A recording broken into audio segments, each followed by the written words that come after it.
2B plus C is found to be first order. Starting with pure A, the total pressure at the end of 10 minutes was 176, and after a long time, when A was completely dissociated, it was 270 pm. Sorry mm. तो मान लो initial pressure हमारे पास P not है, इसका 0 0, ठीक है, ये time t equal to 0 पर है।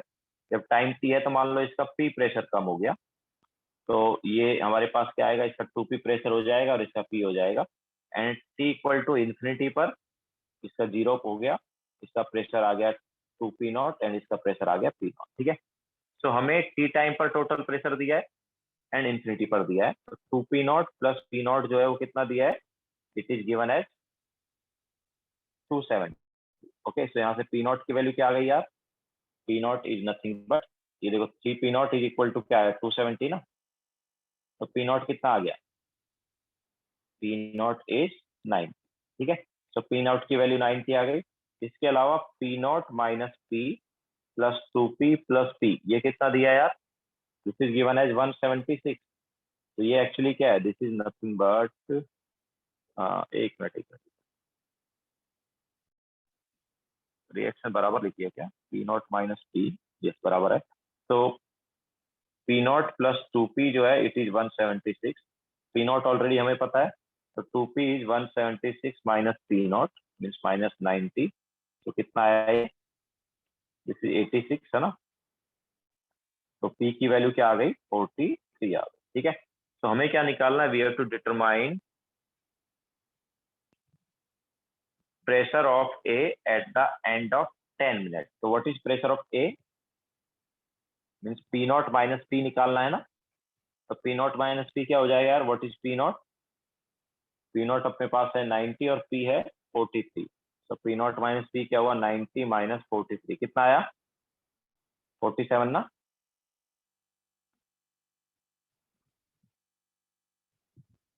क्लियर है सभी को। So this is question number 61।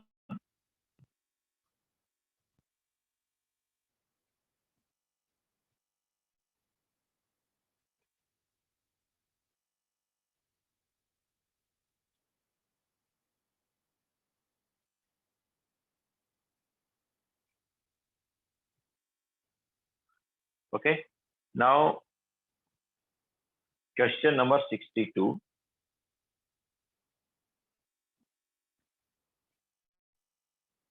तो देखो क्वेश्चन नंबर 62 में क्या, acid hydrolysis of ester is first order and rate constant is given by this, when V0 VT and V infinity are volume of saturated standard NaOH required to neutralize and present at given time if ester is 50% neutralized। तो सबसे पहले तो यार ये है कि ये जो है ये रिएक्शन आया कैसे, क्योंकि ये जब तुम्हें पता चल जाएगा कि ये रिएक्शन कैसे आया, तभी तुम आगे वाला पार्ट मतलब क्वेश्चन नंबर 62 कर सकते हो या फिर 63 भी कर सकते हो, ठीक है, क्योंकि 63 इज रिलेटेड टू 62।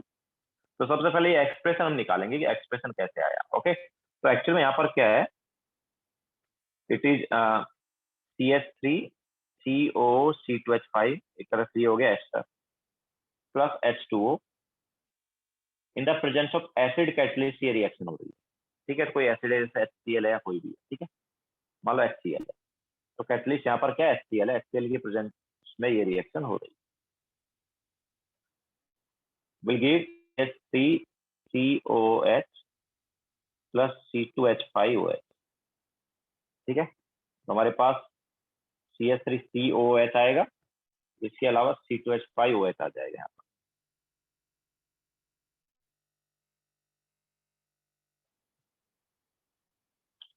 तो अब देखो इसका हम इनिशियल मोल्स A ले लेते हैं, इसका 0 0, देन T टाइम पर इसका A माइनस एक्स हो गया, इसका X हो गया, इसका X हो गया, ठीक है। This is T equal to 0, this is T time, and infinity पर क्या है, पूरा खत्म हो गया, ये A आ गया एंड ये A आ गया, ठीक है। यस रिया, कोई भी एस्टर ले सकते हो, आई हैव टेकन CH3COC2H5, ठीक है। तो अब देखो यहाँ पर क्या है, NaOH हम जो यूज कर रहे हैं, तो NaOH किससे रिएक्ट करेगा बताओ, NaOH reacts with acid, acid मतलब HCl and CH3COOH। ठीक है, तो NaOH जो है वो एक तो कैटलिस्ट से रिएक्शन करेगा और एक CH3COH से करेगा। ठीक है, तो इनिशियली हमारे पास जस्ट मतलब इनिशियली CH3COH तो है ही नहीं, इनिशियली हमारे पास जस्ट क्या है HCl। अच्छा, और HCl का अमाउंट कभी कम होगा ही नहीं बिकॉज वो कैटलिस्ट है, उसका अमाउंट हमेशा उतना ही बना रहेगा। तो what is V naught, initial volume क्या दिया वी नॉट, तो V not is equal to इसके मोल्स कुछ मान लेते हैं, मान लो इसके मोल्स बी मान ले, इसके मोल्स क्या मान लेते हैं बी मोल्स मान लेते हैं, मान लो हमारे पास बी मोल्स। ठीक है, तो V not is equal to क्या आएगा, some constant into B. Okay, some constant into B हो गया। व्हाट अबाउट Vt, तो Vt is constant into moles, जिससे याद है ना हमने क्या बताया था, हमने बताया था कि volume is directly proportional two moles of substance with which reagent is reacting. तो प्रोपोर्शनल का साइन हटता था तो कांस्टेंट आ जाता था ना। ठीक है, तो Vt is equal to constant into moles, किसके मोल्स, जिससे रिएजेंट रिएक्ट कर रहा है, किससे रिएजेंट रिएक्ट कर रहा है HCl से एंड CH3COH से, मतलब B plus H। And infinity पे क्या हो जाएगा, इन्फिनिटी पे हो गया कांस्टेंट इनटू, इन्फिनिटी पे मोल्स कितने हैं, कैटलिस्ट के बी हैं और CH3COH के कितने हैं ए। ठीक है, तो हमारे पास तीन इक्वेशन आ गई, this is equation 1, this is equation 2 and this is equation 3। अब तीनों को यूज करके हमें क्या निकालना है, तीनों को यूज करके हमें A upon A minus x निकालना है। ठीक है, तो क्या करें, तो पहले हम यहाँ पर क्या कर सकते हैं, 3 में से 1 को माइनस कर दें। तो अगर हमने 3 में से 1 को माइनस किया तो क्या आया, तो 3 माइनस 1 अगर हम करते हैं तो क्या आएगा, देखो ये आ जाएगा हमारे पास V infinity minus V naught,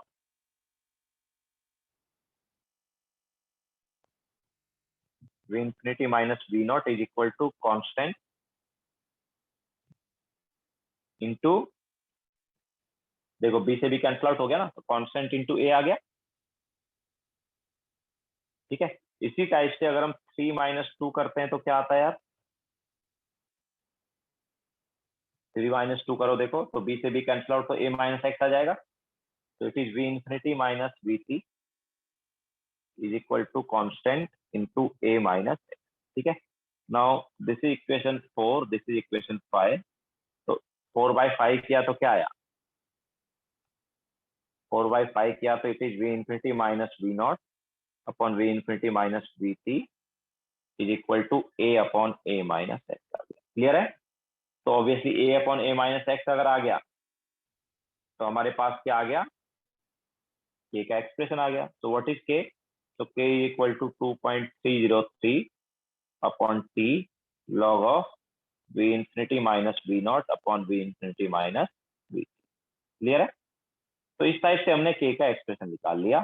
तो पहले हमें के का एक्सप्रेशन निकालना जरूरी था क्योंकि उसी के अकॉर्डिंग हम मतलब क्वेश्चन नंबर 63 सॉल्व करना है। एक्चुअली 62 तो मैं यहीं से सॉल्व कर लेता, उसके लिए मुझे जरूरत नहीं थी, बट 63 सॉल्व करने के लिए इसकी जरूरत पड़ेगी। ठीक है, तो पहले हमने ये एक्सप्रेशन निकाला है, अब हम क्वेश्चन सॉल्व करेंगे। तो देखो वो क्या बोल रहा है कि 50% हमारे पास क्या है, रिएक्शन हो गई। ठीक है, या 50% न्यूट्रलाइज हो गया। तो अगर 50% न्यूट्रलाइज हो गया तो एक्स की वैल्यू क्या है भाई, अगर 50% न्यूट्रलाइज हो गया, ठीक है, और 50% reaction, X is equal to क्या है, a/2 आना चाहिए। तो अगर x is equal to a/2 है तो a upon a minus x क्या हो गया, it is a upon a minus a/2, ये हम बोल सकते हैं इट इज नथिंग बट 2। तो a upon a minus X जो है वो 2 है। ठीक है, and a upon a minus X actually क्या है, it is V infinity minus V not upon V infinity minus V T. Okay, तो यहाँ से क्या आएगा ये, तो 2 times of V infinity minus 2 times of V T is equal to V infinity minus V naught. तो क्या आया, तो यहाँ से we infinity is equal to क्या आ गया, 2vt minus V not. Okay, तो ये हमारे पास आंसर आ गया।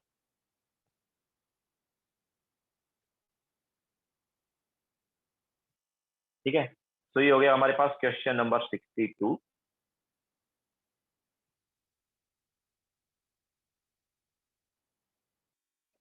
नाउ 63 कैसे करेंगे?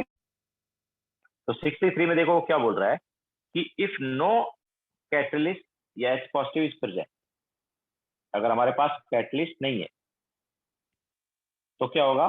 तो देखो अगर हमारे पास कैटलिस्ट नहीं है, क्वेश्चन नंबर 63, तो बी का वैल्यू क्या ले ले यार? ऑब्वियसली बी का वैल्यू 0 हो गया ना। ठीक है, हमने जो बी लिया था, क्या लिया था? बी लिया था HCl के मोल्स या कैटलिस्ट के मोल्स। तो अगर हमारे पास कैटलिस्ट है ही नहीं तो बी की वैल्यू 0 हो गया। अब देखो अगर बी 0 हो गया तो यहाँ से साफ साफ देख सकते हो वी नॉट भी 0 हुआ कि नहीं हुआ यार? अगर बी 0 हो गया तो वी नॉट भी 0 होगा ना। ठीक है, तो अगर हमारे पास बी 0 है तो वी नॉट भी क्या आ जाएगा? 0 आ जाएगा। तो अगर वी नॉट 0 आ गया तो ऑब्वियसली एक्सप्रेशन क्या हो गया? तो के का एक्सप्रेशन क्या हो जाएगा? 2.303 अपॉन टी लॉग ऑफ क्या था? V infinity minus V naught था ना, upon V infinity minus V T. तो ऑब्वियसली ये वाला पार्ट 0 हो गया। तो क्या आया? के is 2.303 upon T log of we infinity upon V infinity minus V T. Clear है सभी को?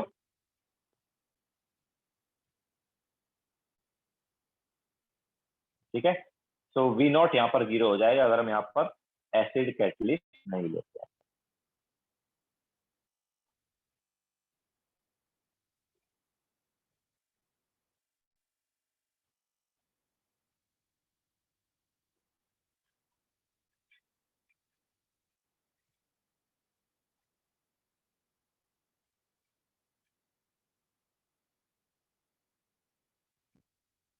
So this is question number 63.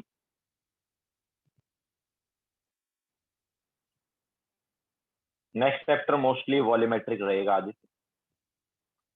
Now 64,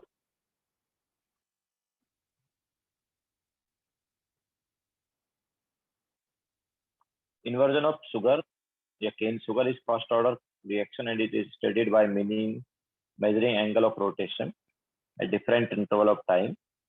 तो R not sorry R infinity minus R not को A ले लिया and R infinity minus RT को A minus X ले लिया। तो बोल रहा है कि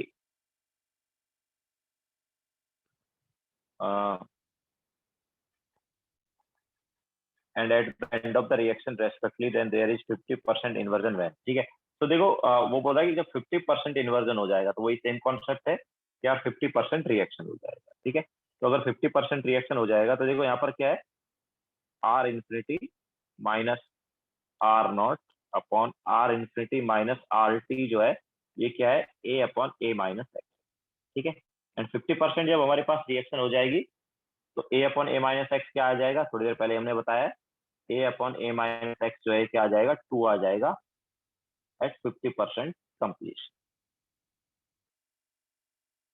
ठीक है, तो obviously R infinity minus R naught upon R infinity minus R T को तुम क्या लिख सकते हो? 2 लिख सकते हो। ठीक है, तो यहाँ से R infinity minus R naught is equal to 2 times of R infinity minus R T, 2 times of R T. तो आर इन्फिनिटी क्या आ गया? अच्छा, आर नॉट की वैल्यू दी हुई है तो आर नॉट क्या आ जाएगा इधर से? आर नॉट आ जाएगा इधर से 2 RT माइनस आर इन्फिनिटी। ठीक है, तो ये आर नॉट की वैल्यू आ जाएगी।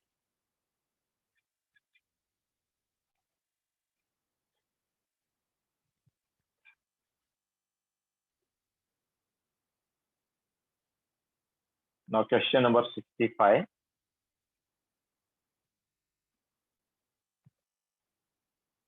तो यहाँ पर देखो A plus sorry A gives B plus C और तीनों गैस हैं। तो जब सारे के सारे रिएक्टेंट एंड प्रोडक्ट गैस हैं तो क्या यूज करेंगे हम? प्रेशर मेजरमेंट वाला यूज करेंगे।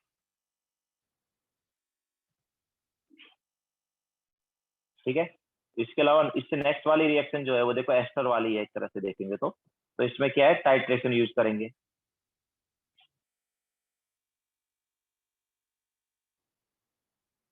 ठीक है, तो टाइट्रेशन विद बेस। जैसा भी अभी हमने कराया NaH वाला, ठीक है। तो इसमें टाइट्रेशन विद बेस करेंगे, जिसमें कि ऑब्वियसली वॉल्यूम ऑफ रिएजेंट से क्या करेंगे, रिप्लेस करेंगे, ठीक है। तो टाइट्रेशन विद बेस। इसके अलावा लास्ट वाला जो है इसमें N2 का जो N2 जो हमारे पास गैस बन रही है उसका वॉल्यूम मेजरमेंट करेंगे। ऐसा क्वेश्चन हमने कराया भी था, याद है, N2Cl, I think question number 27 था शायद, फाउंडेशन बिल्डर ऑब्जेक्टिव का। तो उसमें N2 का जो वॉल्यूम मिल रहा था इन्फिनिटी पर और टी टाइम पर, उसके अकॉर्डिंग हमने K निकाला था। तो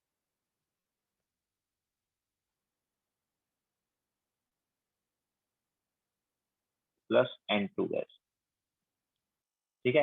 तो यहाँ पर ये जो N2 गैस है इसका वॉल्यूम मेजरमेंट के हिसाब से करें।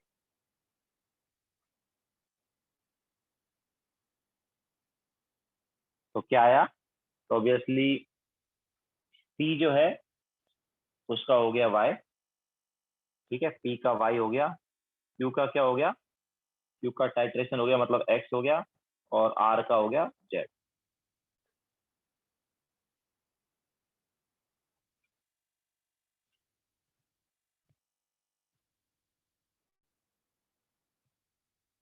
Question number 66।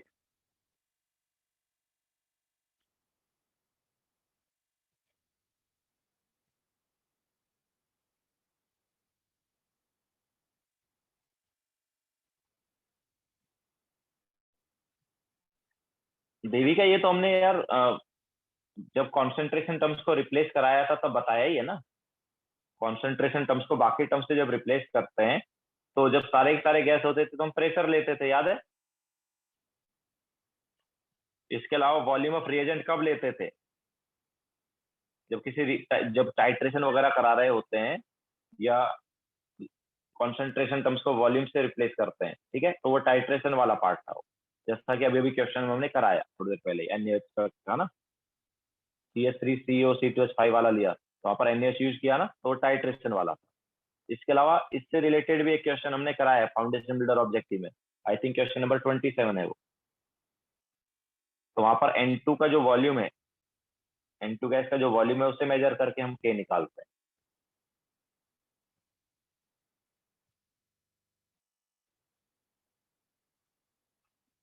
तो question number 66, for the reaction A gives B plus C। देखो यहाँ पर सारे गैस हैं तो प्रेशर वाला कॉन्सेप्ट यूज कर सकते हैं और कर ही रहे हैं इसमें। तो A gas gives B plus C, rate law है K into A, मतलब फर्स्ट ऑर्डर है। At the start pressure is 100 mm and after 10 minute it is 120, ठीक है। सो इनिशियली 100 mm ले लिया, ये 0 0, देन 100 माइनस P हो गया मान लो, तो इसका प्रेशर P, इसका प्रेशर P, ठीक है। तो ये टाइम T इक्वल टू 0 पर है, T टाइम पर है। और T टाइम पर टोटल प्रेशर वो क्या बोल रहा है, कितना है, तो टोटल प्रेशर वो बोल रहा है 120 है, ठीक है। तो this is nothing but 100 plus P, that is 120। तो P की वैल्यू क्या आ गई, 20 आ गई, ठीक है।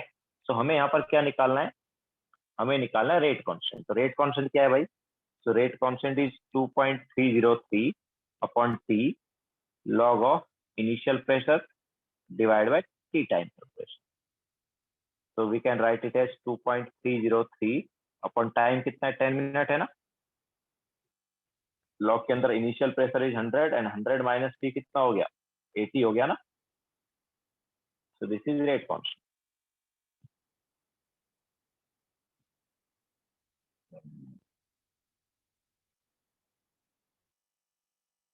Okay, now next question.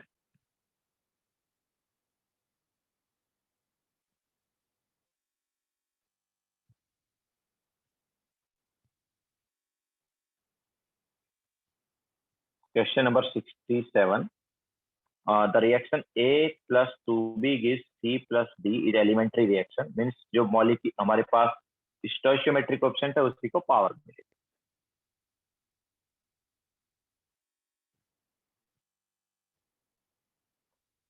ठीक है।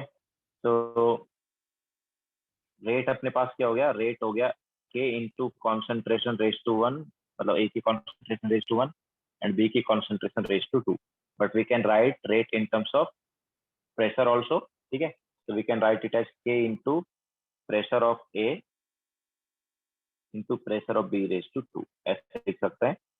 तो वो क्या बोल रहा है, in an experiment the initial partial pressure of A and B are this. तो जब सी का पार्शियल प्रेशर 0.2 atm है, तो रेट ऑफ रिएक्शन जो है रिलेटिव टू इनिशियल रेट क्या होगा, ठीक है।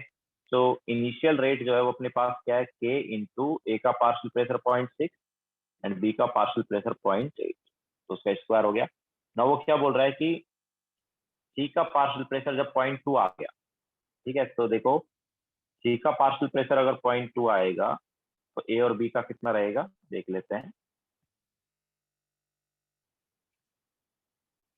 तो इनिशियली ए का है 0.6, बी का है 0.8। अब सी का बाद में कितना आ गया, सी का आ गया है 0.2। ओके, तो सी का पार्शियल प्रेशर 0.2 आया, तो ऑब्वियसली बी का कितना कम हुआ होगा, 0.4 ना।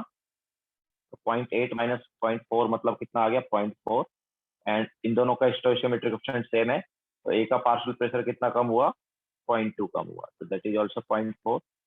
सो फाइनल हमारे पास रेट क्या आया, it is K into partial pressure of A that is 0.4 and partial pressure of B that is also 0.4 का स्क्वायर।